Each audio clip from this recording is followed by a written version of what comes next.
Good morning po mga ka-Facebook, mga ka-FB, mga subscriber dyan. Okay, maraming magandang umaga. Maraming salamat muli sa Panginoon sa panibagong ginagawa natin yan. Magpasing ko lang ng konti yan para makita natin bagamat hindi ko na naipakita sa video na ito ang paano ko ginawa at sinimulan itong aking flower. Yan, okay? Yan. Halos patapos na po ito. Yan. Nihigpitan ko na. Naglalagay po tayo ng konti. Then, gumawa rin po tayo itong sa ilalim na to. Itong ating tinatalian na ito. Yan. Nakikita ninyo. Yan.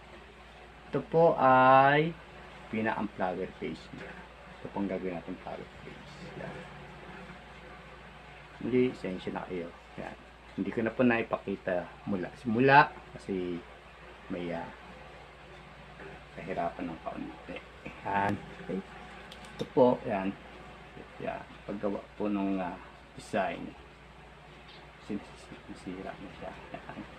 Yan lang siya. Kunting ikot-ikot. Okay, yan. Yun. Yan.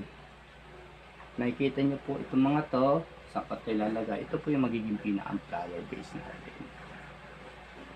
Hali gumawa po ako ng 8 piraso nito. Yan. Okay.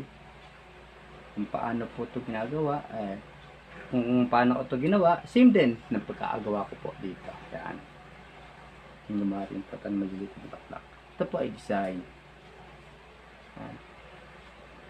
Okay. Gumawa po tayo ng 8 piraso para magandang tingnan ating pinaang flower base. Kasi hindi po na tayo gumawa ng paso o nung tatawag natin na pot para magkaroon po tayo ng sarili nating design.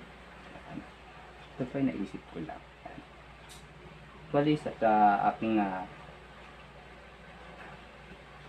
TikTok account, marami na po tayo naging gawang kung susundan nyo po, subscribe nyo Jerry Harlan sa TikTok, yan po ang aking pangalan.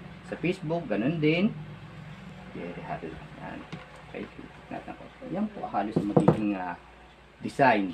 Then mayroon po tayo ilalagay na konting decoration dyan. Mga bulak-bulak. Yan. Okay. Para maganda po yung kalalabasan ng ating finished product. Mamaya po, isesend natin yung picture ng bulaklak ito. Maraming salamat. God bless po.